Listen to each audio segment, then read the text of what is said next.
Hey, everybody from both the East and the West Coast. We have Nicole Printon back with us.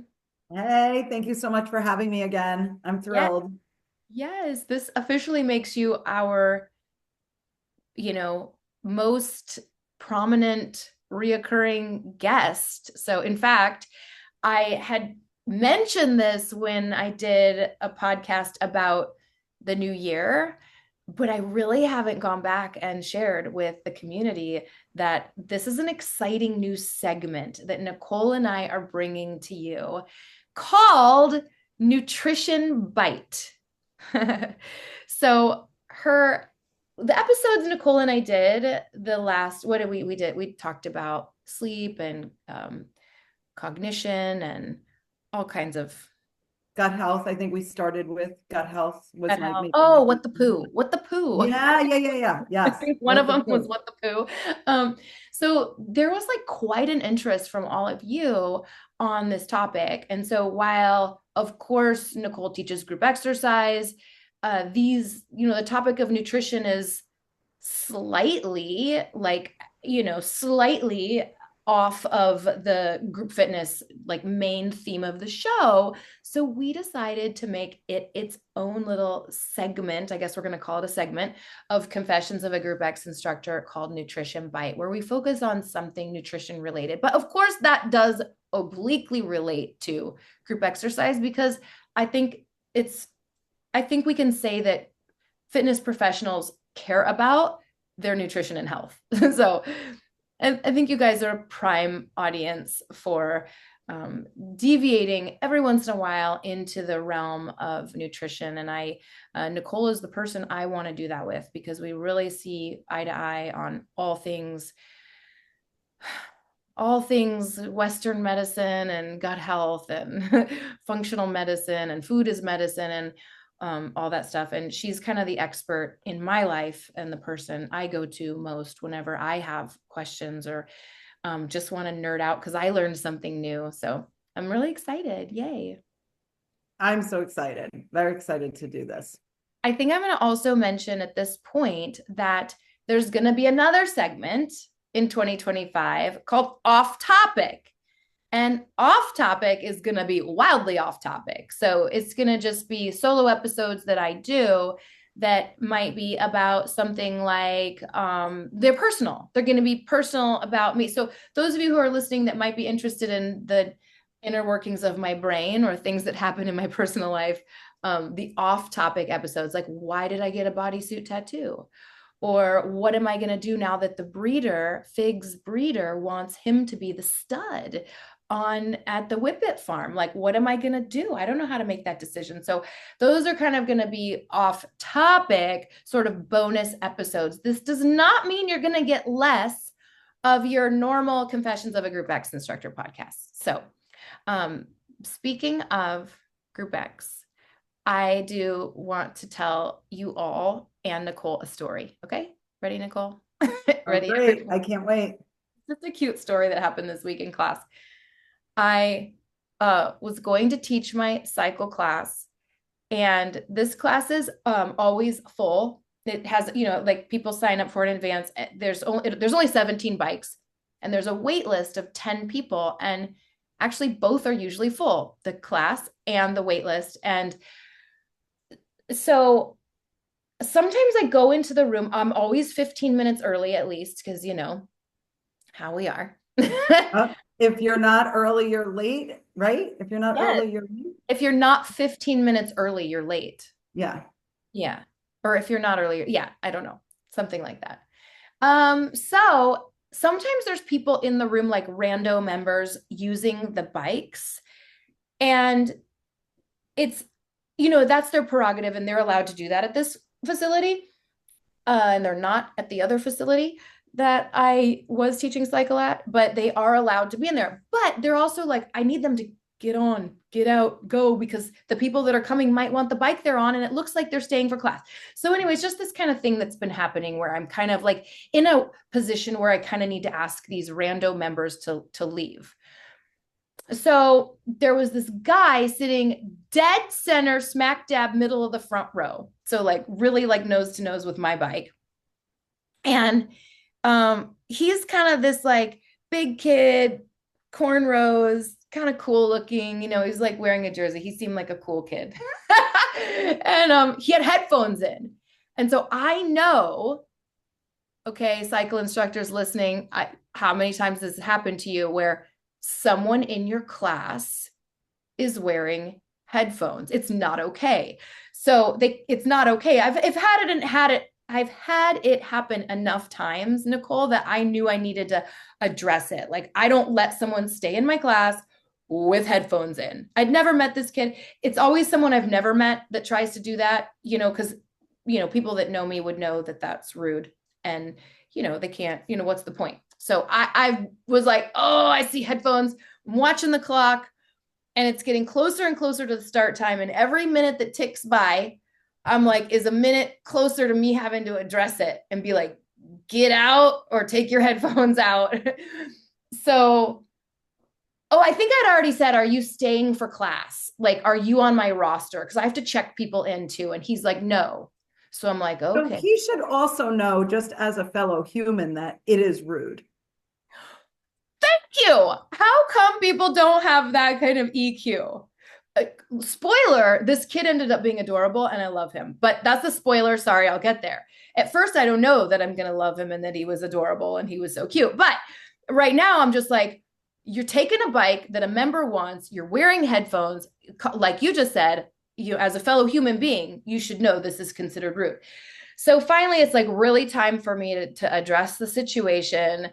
And, so I walked up to his bike with a big smile on my face. I was like, all right, dude, listen, you gotta go. Oh, so the bike was available. People are filling up. So sometimes that happens too. Like sometimes the people that sign up, there ends up still being room. So I'm like, look, dude, you gotta get out, give up your bike, or if you're gonna stay, you gotta get rid of the headphones. And I was expecting him to leave, and he was like, oh, okay. So he took his little headphones out. Again, he's sitting right in front of me. He's got, doesn't have the right shoes on or anything else. And he did awesome. His name was Theo. He did awesome. Every once in a while I gave him a little attention. I was like, Theo, how you doing? And then at the end of class I said, everybody was talking and everything, and I was like, Theo, thanks for coming. And he was like, thanks for having me. It was just, for some reason, the thanks for having me just tickled my soul. Thanks for having me. Thanks for having me. Anyway, I don't know if that story was as funny now that it comes out of my mouth, but I thought it was touching. I thought it was cute. And I thought it was a good example of like class control. So don't let anyone ever take your class with headphones in.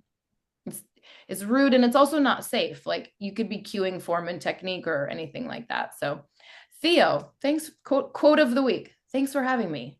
For having me. As a group fitness instructor who has not been a spin instructor ever, I hadn't considered that.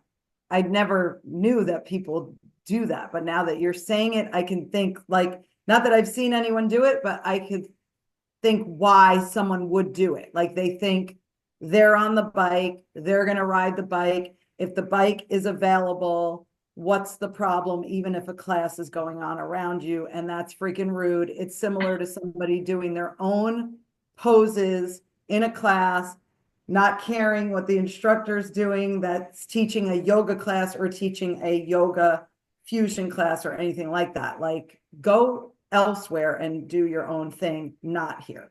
That is the exact equivalent. It's the equivalent to that person that if you don't teach cycle, that comes into your room, that's doing their own thing, not modifying, but doing their own thing.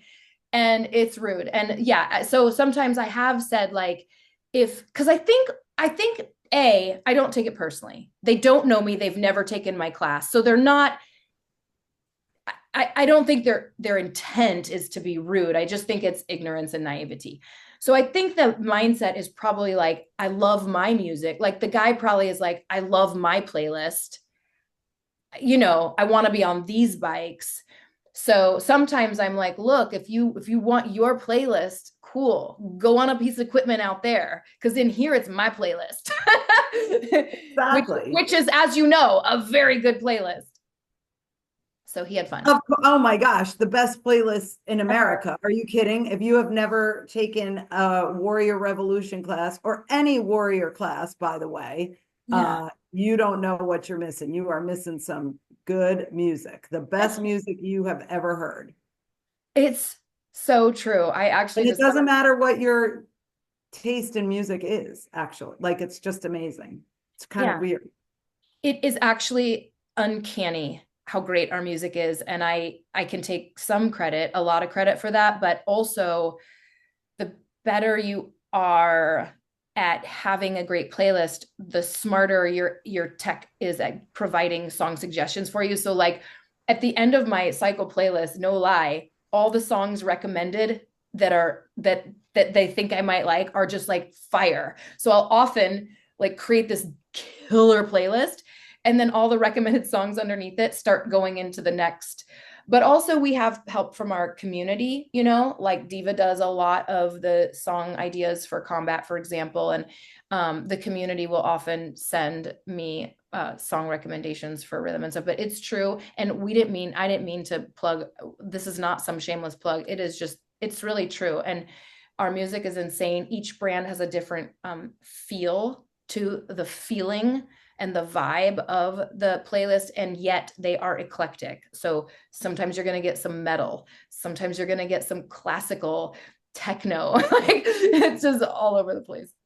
Yeah, it's fantastic. I love it.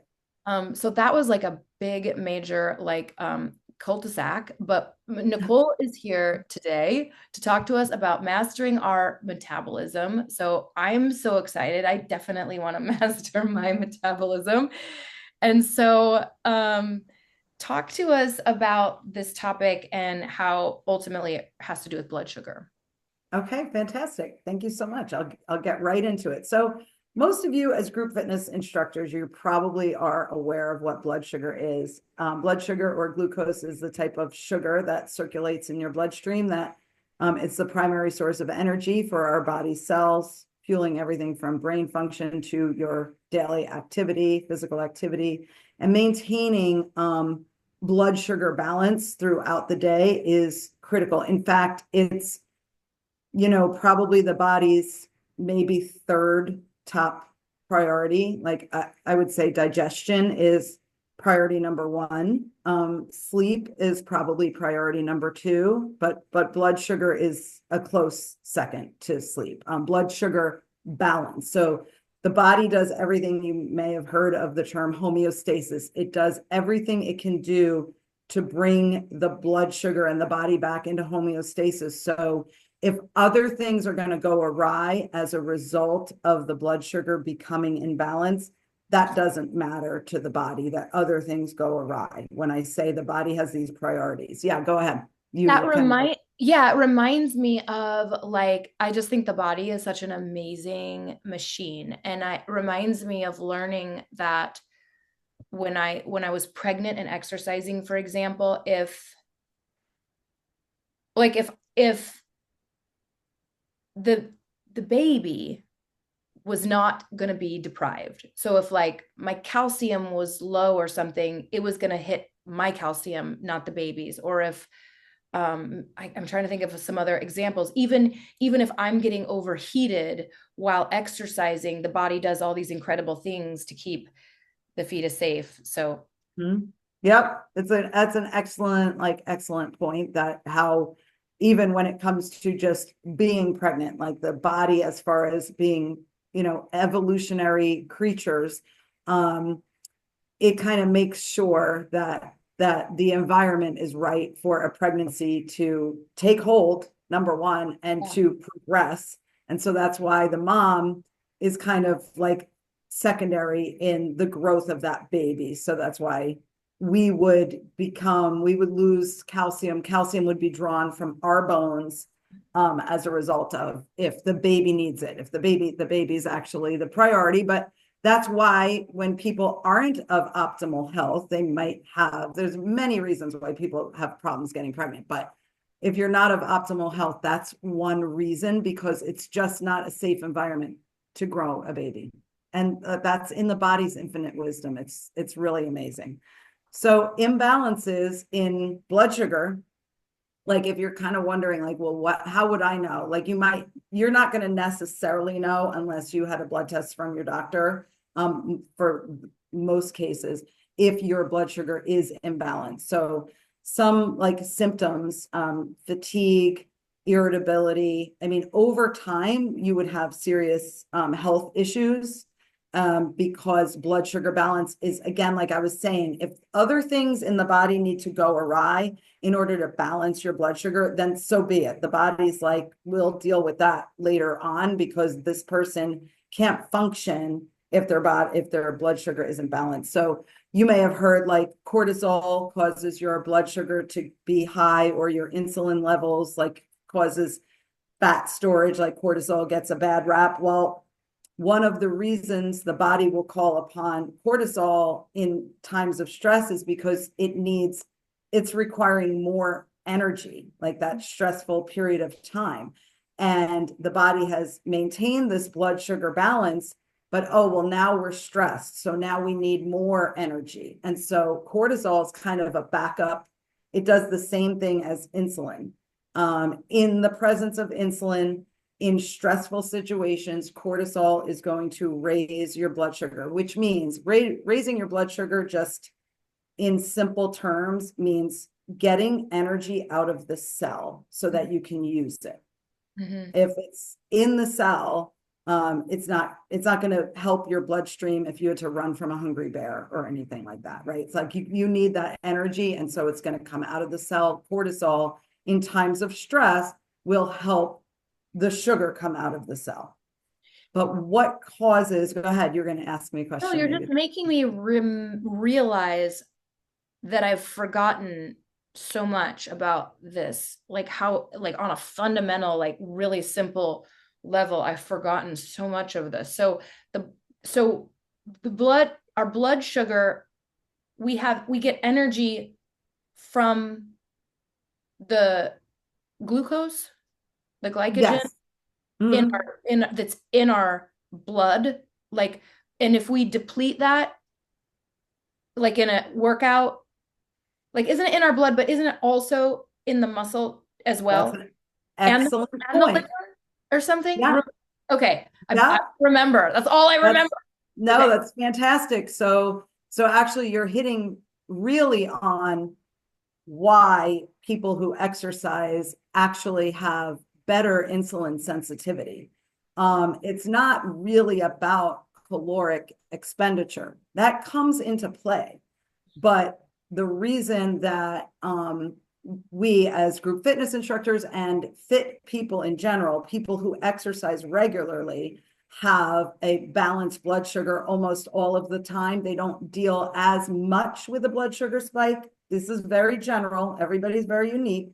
But your sugar from your cells, if your body, like if you're a regular trainer, you train regularly, your body stores the glucose that it's going to need in your muscles.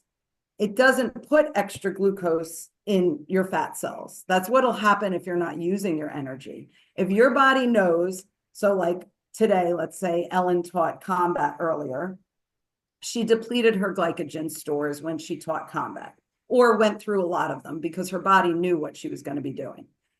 The next time Ellen needed to eat in order to, just for whatever she was eating, she was hungry. But what the body does with then what she's eating is it replenishes that storage, because her body knows she's going to do something again tomorrow. Like she's not going to be sitting on her couch all day tomorrow. So the body, that is what training is. That's what adapting is. Your body is adapting to what you do on a regular basis. So if you sit on your couch on a regular basis for hours a day and you don't get up much off your couch, your body is not putting any of that energy that you eat into your muscles. It's putting it into your fat cells, or what happens with the blood sugar being high is your bloodstream always has too much sugar in it. Eventually the insulin is supposed to like unlock the door to let glucose into the cell. It's like think of it like a key that opens up the lock, and the glucose goes in the cell. If you've heard of insulin resistance, now It's because there's so much glucose in the bloodstream that there can't be possibly enough keys to let the glucose in. So that's insulin resistance. Like there's the pancreas is constantly pumping out insulin to take care of all the blood sugar that's in the blood. And so it wants to put it into the cells. But if it's like the boy who cried wolf. It's just a vicious cycle where it's like there's no room in the inn. There's no more room in your cells. So if there's no room in the cells to use it for energy, it will be stored as fat. That was like the best explanation of insulin and insulin resistance I've ever heard. I've never heard that key analogy. That is Oh, so wow. Amazing. And I okay. have to say, Ellen, it's because you're asking the right questions because like we're going like, I had an outline, which is Yeah, fine. we But your questions are so good. And thank I you. want to address it because it's like that is like the basic rundown, but people who are group X instructors, they use their glucose differently than somebody who's sitting on a couch. So just for your audience, that's perfect. So you were asking the questions as it's like, well, then what's going on? Why is it in my liver? So you also have some stored in the liver as well. There's glucose that's stored in the liver, because the liver will, kind of as a backup plan as well. The liver is going to give you some glucose and in times of emergency. Is that what happens? So let's say I fully depleted my can you like completely deplete your glucose, your blood glucose during a workout? Well, I mean, probably not. Oh, No, okay. probably not, because you could still crawl yourself over to the couch. Oh, right. You still have energy. Okay. I was just wondering like if it pulls from somewhere else. Yeah. No. I mean, like, you could get it pulling from your fat cells, depending. Oh, and is that what fatty oxidation means? Yeah. I mean, to a particular degree, yes. Fatty acid oxidation, yes. So yeah, I mean, that's why one of the, I guess, strategies for weight loss would be like, say, a fasted workout, like Yeah. workout without. So because now you don't have any sugar in your bloodstream, because think about it, we also have to get through the sugar in our muscles Yes. and then get to the sugar in the fat stores. So So I remember like reading once or hearing that like the storage in your bicep is in your bicep. You can't like once that's depleted, it doesn't it's you can't borrow it from like what's stored in your glutes, for example. exactly, that's muscle fatigue, and that's like the ATP cell regeneration that we as We group fitness all did the instructors test and all barely have to understood know. it. All the ATP a billion times. Uh, So consequences of imbalanced blood sugar, short-term effects. I mentioned earlier, like experience symptoms such as fatigue. So oftentimes we don't know that we have imbalanced blood sugar. We may be feeling shaky or something like that. Fatigue, irritability, headaches, intense cravings. Also like weight gain, especially around the middle. That's gonna suggest that there's some sort of dysregulation there with your blood sugar, because if you're using everything that like is required, for your own balance, your own calorie expenditure balance, on a daily basis, then you're not going to be storing fat. And so essentially, it's not just about like overconsumption of calories, it's what the calories are. Like, so if you're like fat, for instance, if you're eating a fatty meal, yeah. um, or if you're having like an avocado or something, fatty foods don't, like if you're just consuming fat, it does not raise blood sugar. It doesn't have a blood sugar response. Whereas carbohydrates, like, pasta, bread, sweets, like sugar, candy, that will spike your blood sugar. So if This you is notice, exactly why the food guide pyramid is upside it's down. actually What upside down. you literally just said is upside down of what we were taught. Right. Exactly. It's literally needs to be flipped around. So Literally. insulin resistance, like I talked about a few minutes ago, about that they're always, there's no room at the inn. You can't unlock that door anymore. There's just too much glucose floating around all the time. In the meantime, by the way, that glucose in the bloodstream is very damaging to the blood vessels. It's not supposed to be there. It's supposed to be in your cells. So Oh, if you think not only of the consequence of fat storage, but if you still have too much glucose all the time in your blood vessels, now we're getting to heart disease. So that's the long-term risks. Persistent imbalances increase the risk of developing insulin resistance, type 2 diabetes, and that's why type 2 diabetes and cardiovascular disease goes hand in hand. So this is what I mean by, like, it is a humongous priority of the body for your blood sugar to be balanced. And if it's chronically struggling to balance your blood sugar, once you get diagnosed with type 2 diabetes, much damage has been done internally because your body has been trying to balance itself for like literally decades, oh, probably. so it just destroys the blood vessel and the blood vessel wall. Is that why diabetics will often have like circulatory problems and like Mhm. lose their toes, and they can struggle with loss of toes and stuff, right? Yeah, yeah. Because their circulation is very poor. By the time you've been diagnosed with diabetes, yeah, your circulation is very poor. So they'll lose toes because they get infected. They actually just turn gangrene. So yeah. So I wanted to talk about mastering your metabolism, right? So Yeah. what are the tools? Obviously, diet. I talked quickly about how sleep is such uh, an important thing that we need. Like, that's an important facet of our health. How are we sleeping? It's something that should be, anybody who cares about health, it should be something that they focus on. Something, we can't always control how well we sleep or how many hours we're sleeping, what time our head is hitting the pillow. But again, like I said about blood sugar, if you ignore it long enough, it's going to catch up with you. And so the same thing goes for sleep. The body needs to sleep in order to recover. In fact, if you have, like, I think it's 2 nights of poor sleep and get your blood tested, get a regular, like, full blood panel, you can be like borderline diabetic just from those numbers because your blood sugar is so whacked as a result of not sleeping well for 2 nights. Oh my goodness. That is crazy. Yeah, that's because it shoots up the cortisol, because cortisol shoots up if you're not sleeping well. That's one reason. There's a lot of reasons, but that's one main reason. That's one very tangible reason, is because your cortisol shoots up when you don't sleep well. The other things that happen when you don't sleep well, and anybody who's had a poor night's sleep can relate to this, you're hungrier, your satiety signals are not as good. So hunger hormone is increased and satiety hormones are decreased from a poor night's sleep. So you could see, if you have a poor night's sleep chronically, you're going to struggle with weight gain.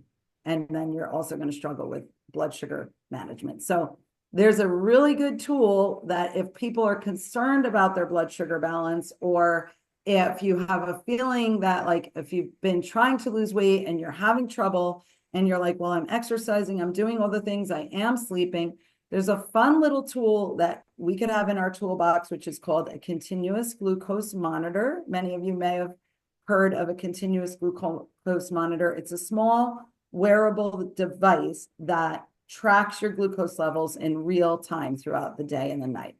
Now, you don't have to use a glucose monitor to be a healthy individual, but what it does, because we're all very unique. So Ellen could eat a steak and have a certain glucose response to that steak. I could eat the same steak and my glucose response is going to be different. Our Yes. sleep is different, our muscle mass is different, what she ate, her exercise, all these things. So everybody, we call that, in what I do as a holistic nutritionist, bio individuality. So that's why a continuous glucose monitor can really be helpful to you. It's a great tool for weight loss and optimal health. So they give you an individual, like each individual blood sugar level, offering a window into how one's body responds to various foods and activities. So by continuously tracking your glucose fluctuations, you can observe immediate impact of dietary choices. It would be, you would have a little, you might have seen people wearing these things, they're on the back of their arm, and it's this constant feedback. So it goes into an app, depending on who you're, what companies you're using, what company is the owner of the glucose monitor. You have an app in your phone that gives you continuous feedback on what your body's doing with the food that you're eating.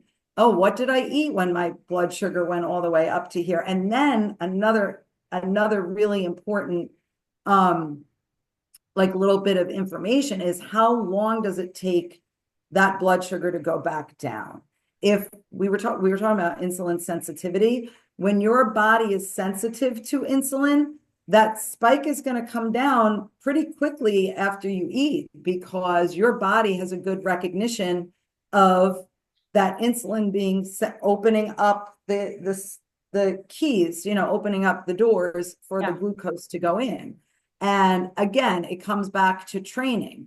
If your body knows like that you need to replenish those cells that used up all that energy, well, that's why, think about it, in your bloodstream now, it's going to, that continuous glucose monitor is telling you my glucose just went down. Well, now it's all getting shunted into the cells now where it should be for energy.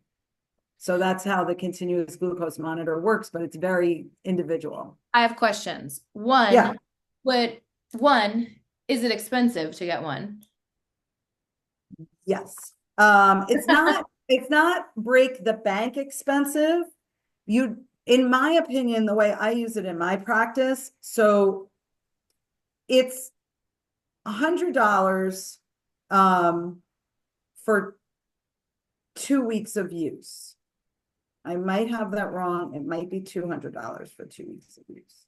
But I think it's $100 for 2 weeks of use. In my program, it's included in my package. So that's why off the bat, I don't remember.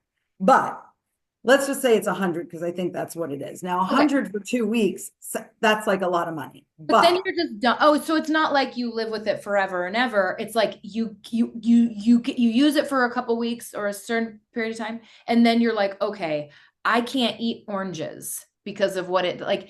Then you don't keep paying for it. Is it like that? Right. So the way I advise my clients to use it is we're going to get 2 of them. So we're going to actually monitor for a month. Okay. The first week, so that's 4 weeks, right? So the first week, just like eat like you would normally eat. I don't mean go hog wild. I mean, eat like you would normally eat. So you see how your regular food is affecting your body. Then the second week, we use that information to make adjustments. So now we're on 2 weeks. And then you have another one for the next 2 weeks. That's how I work. Awesome. Anybody can, once you've gone through me, then anytime I can just order you another one, at your own, like however you want to do it. So, or you talk to your own doctor. Like in order to proceed with a continuous glucose monitor, you need to be working with a healthcare professional. But that's how I use it. I tell my clients, first week, you do your thing. The second week, we use that information to adjust. We adjust, and then we go with a, more dialed in approach of something that worked in that second week. So just imagine just on a regular basis, like, yeah, you're not wearing this all year long, but you can whenever you kind of want to, like, let's just say you went off the rails on vacation and then you want to like give your body a reset after like a few weeks and you want to check in, overall your health would be optimized if you take the feedback. It's basically you're getting personalized feedback from this machine. It's a great tool. individual, just completely for you. That I think you just answered actually my other question too, which was, could anyone benefit from this? Like, I want to just, we're not just talking about people that are pre-diabetic or diabetic, but anyone who wants to master their metabolism would benefit if they were willing to make the investment, which is into your health and your longevity and your life and your happiness and your well-being and all of that. But if they were willing to make the investment, this would benefit anyone like myself. And Yes. Yeah, absolutely. Yeah. I mean, and in the long run, when we talk about optimizing health, anything that we're spending our money, it's like spend your money now or spend your money later. It's like the yeah, same thing for people who exactly. don't, right? It's the Or same thing with spend some money exercise. now or spend a ton later. Right. Like it's cheaper than the continuous glucose monitor is cheaper than diabetes. Or yeah, Exercise and like it's, with same thing with exercise, you either make time for your fitness and health now, or you have to make time for illness later. It's like the that's same, exactly right. Yeah, it's less expensive than losing your toes like or your life. way less expensive. And then when you think about the quality of life that is then affected by losing your toes as well. So Um, I don't want to derail you. So, by the way, audience, Nicole and I have a very organic method. We have points. She has points because she's the guest. And then we really just like freestyle the flow rather than, try to militantly stick to some kind of outline just because we just want to have a conversation about it with you guys.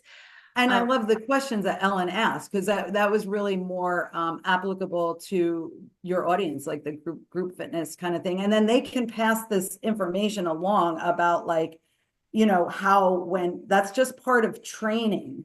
yeah. When you have someone in your room in front of you that is new, like it'll help you like empathize with the newbie. It's not like, they're going to say like a newbie would say like, oh, I'm so out of shape, and they really beat themselves up. But if you think about it, their body is not prepared for what they're putting it through, whereas we prepare our bodies every day. So you have glucose stored in your muscles ready for that workout.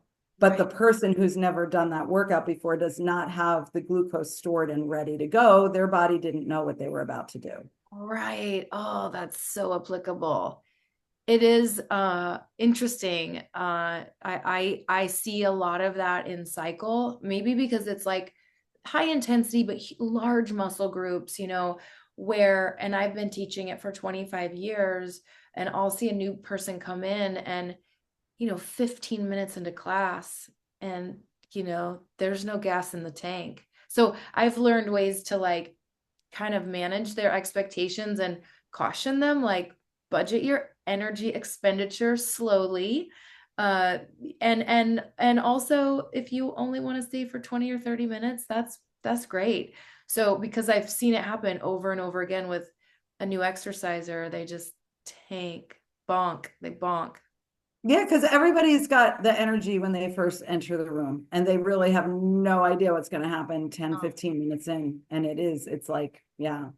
So, um I mean, the dietary strategies to help manage your blood sugar, opt for like whole food carbohydrate sources, especially if you're a newbie and you're going to take a group fitness class, like you're going to want to, have some good healthy carbohydrates like potato, sweet potato. Potatoes have gotten a bad rap right along with carbohydrates, but it's not the same thing. They no, are primarily a carbohydrate source, they but they are have a all whole kinds of they are a nutrients. single ingredient food. I love potatoes. Yeah. Ugh. Yeah.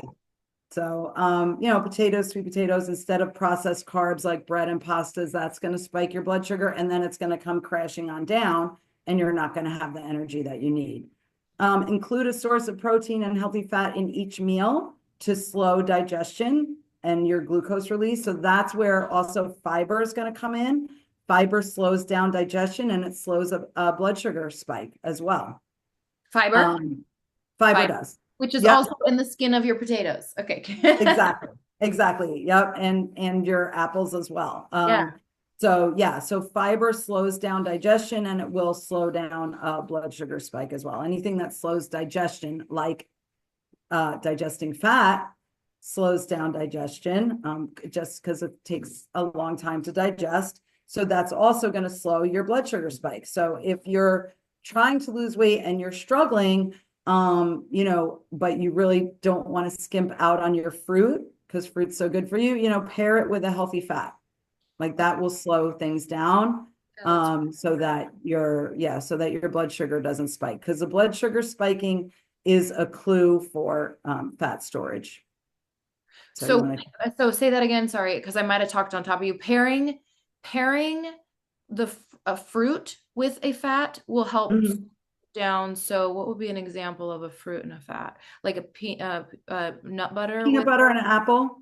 an apple. Yeah. Yeah, that's a good one. Peanut butter and a banana.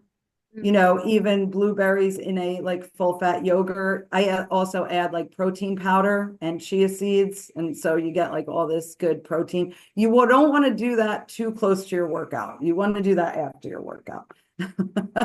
You don't want to just be bogged down with a lot of protein and fat before a workout, but Because it'll just after sit in your that's stomach. good too. Yeah, So probably. slow to your point, because it's so slow to. Digest. Now, some people, I have like my stomach's not affected by hardly anything. Like my family's even commented, like, I can't believe you're eating that and you're going to teach right now. But that's my own body. I could do anything and then go teach. It's kind of crazy, but not everybody's that lucky. So just make sure if you want to look into getting a continuous glucose monitor, you talk to a healthcare professional. Like I said, I have include that in my 3-month weight loss package. And remember that individual responses to foods and activities vary. So it's important to find strategies that work best for your unique physiology. Mm, so good. That's so good. Thank you. Thank you so much for having me. Oh, you're welcome. I'm not done with you yet. One other question. I'm hearing a lot about um like blood sugar, elevated blood sugar levels also relating to Alzheimer's, or maybe it's that they're calling Alzheimer's like it's like a diabetes of your Type brain. 3 diabetes. It's Yeah. insulin resistance of the brain. Yes, that's what I was trying to say. Exactly There that. you go. Yep. Insulin resistance of the brain is Alzheimer's, and they're calling it type 3 diabetes. So another reason you want to you want to nip that blood sugar imbalance situation in the bud as ASAP.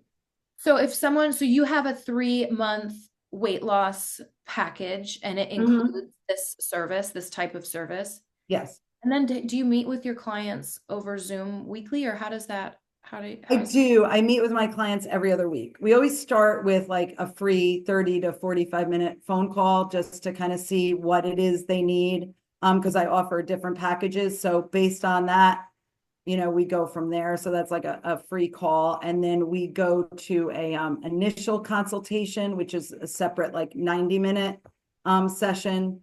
And then the client would decide whether they want a weight loss program or one of my other programs. But that 3-month program includes the continuous glucose monitors.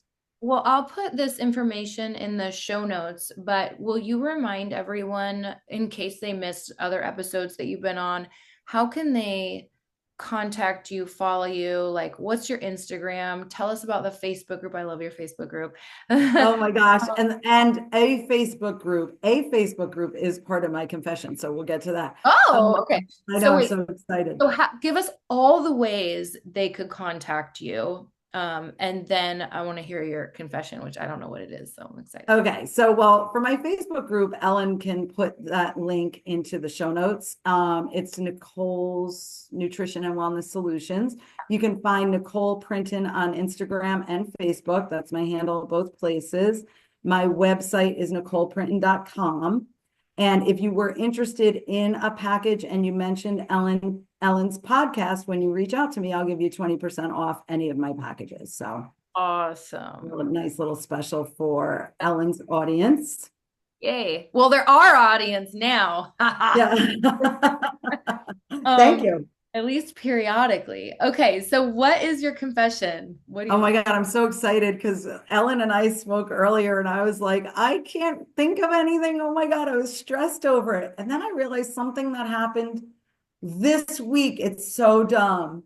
So I'm pretty active in like there's a town, like everyone's town has a Facebook group, more than one Facebook group, moms, anyway, whatever. I'm in a Facebook group for Franklin Township, and I'm pretty active in there, Wait, whatever. you think that's a thing? I don't have one. Your You think town doesn't have a Facebook group? we have our town has this is kind of cool. Sorry, tangent. Lost pets, lost and found. Like if you lose, so there's like Eugene Springfield lost pets, lost and found pets. Like if you see an animal, like you see a dog in the street or you find a cat, people post in there. It's really active, but there's That's not, cool. but it's related just to lost and found animals. Because I just know just yesterday, one of my neighbors lost her cat. And then this morning she posted that the cat came back. So that was nice. That is, Um, but anyway, so your town has just like, no, I don't think there's one for our town. At and least my town has more than one. Like my town has many different Facebook groups, but this one in particular, this is hysterical. So people post all the time, like, like the fear mongering is real, right? But they were posting about how bad the flu is. So whenever somebody posts, not that that's not serious, it's very serious, but whenever somebody posts something about illness, I will comment like these are things that can help boost your immune system. And I'll always say, like, this is not medical advice, but vitamin D, vitamin C, blah blah. Get outside in the sun 10 minutes a day if you can. It's brutal here right now in New Jersey, but if you can, get outside. And what else did I say? Oh, and I said, like, like our immunity kind of tanks in the winter. People call it cold and flu season. I call it eating shit season. And that's literally, thank you. But so that's what I said as my reply to somebody posting it. They posted an article about the flu. So I just said, if you do one of these things, I said exercise, get outside, and all these things about supplements. If you do one of these things, you will be healthier. awesome. I got muted from the Facebook group for a week. Because you said shit. Yes, I had no idea. I was like, what happened? I'm like, what happened? I can't comment. What's going on?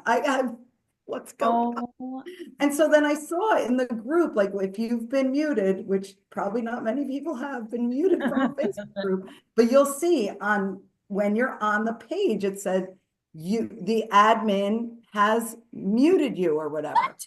And I The was like, admin did it? Like the admin's the only person who can't write. At first, I thought it was Facebook. And I I'm like, thought it was Facebook. I bet it's Facebook. but it wasn't. No, it Are said you the sure? admin has muted you. So if you go to the top of any Facebook group, you can look at the members and it tells you who the admins Yes, are. yes, I knew that. Oh, so So you did that. I reached out to the admin because I was like, what happened? I'm like, why was I muted? Like, you must have the wrong person. Yeah. Seriously, I did not make the connection. And he took a screenshot of my reply and he was like, you use vulgar language. Oh my gosh. I was like, That's not really a vulgar word anymore. he said vulgar and he sent that to me, which It's is actually actually, the problem with censorship. That's the problem with censorship because it's in the eyes of the beholder oh what you're going to my. censor. But anyway, isn't that crazy? I can't believe you reached out to him. That is crazy. I was going to say we should test it, but you already proved it. I was going to say you should say something in one of our Facebook groups and use the word shit, and we'll see if it gets automatically blocked. And it looks like I did it, but it sounds like he. No, no, it was the admin. The He only said it. reason I thought it was Facebook is because, Facebook, like I'm an admin of so many groups, as you know, and each of the brands. And every once in a while it'll like quarantine someone's post and I don't know if it looks like I did it, but I didn't. It'll be like suspected, I don't know. I can't even think of it, but I think every one of our Facebook groups that I admin has like a quarantined post. So that's like a meta thing, I guess. Yeah, interesting. Because at first I did think, at first I thought, what did Facebook do and why?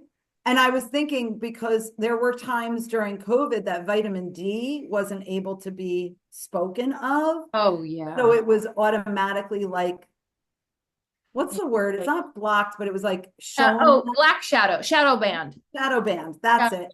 So That is, initially I did think Facebook, but then I saw on the top of my group, it said, it wasn't my group, but the group I was in, it said that an admin has muted you. I was like, oh, for 1 week, 1 week. oh, I didn't even get a warning or nothing. oh my gosh. So it didn't mute your presence on Facebook just in that particular group, right? Right. And I Okay. could still see posts in the group. I could not comment or Dude, anything. I couldn't that like, I guy, couldn't comment. he is a curmudgeon. You're trying to like spread health and wellness and light, and he's like, you're vulgar. And there was a little context. It wasn't like I said, you're a piece of shit, right? It said, there was context in what I said. I said, it's eating shit season. Exactly. Oh, I don't like that admin. That's a great confession, though. You nailed it. That was a I good. know. I was so Ah. proud. Oh, okay, everybody. I guess to recap, let me just tell me what I missed, okay? If we want to level our blood sugar levels, which will preserve our very life and happiness and health and well-being, we need to get a lot of sleep. We need to potentially use tools like the continuous glucose monitor. Um, we need to be eating whole food carbohydrates like potatoes, broccoli, apples, um, and high fiber. Did I miss any tips for maximizing Sleep. sleep? Wait, I said that, didn't I? No, Did you?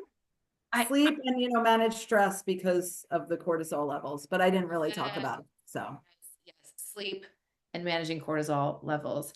Thank you so much for joining, and you'll be hearing more of Nicole throughout the whole year with these little nutrition bites. And if you have any topic suggestions for her, let us know. And don't forget to rate and share the show, and make sure you give her a follow and check out that discount that she's offering all of you. thank you. Thanks, Nicole.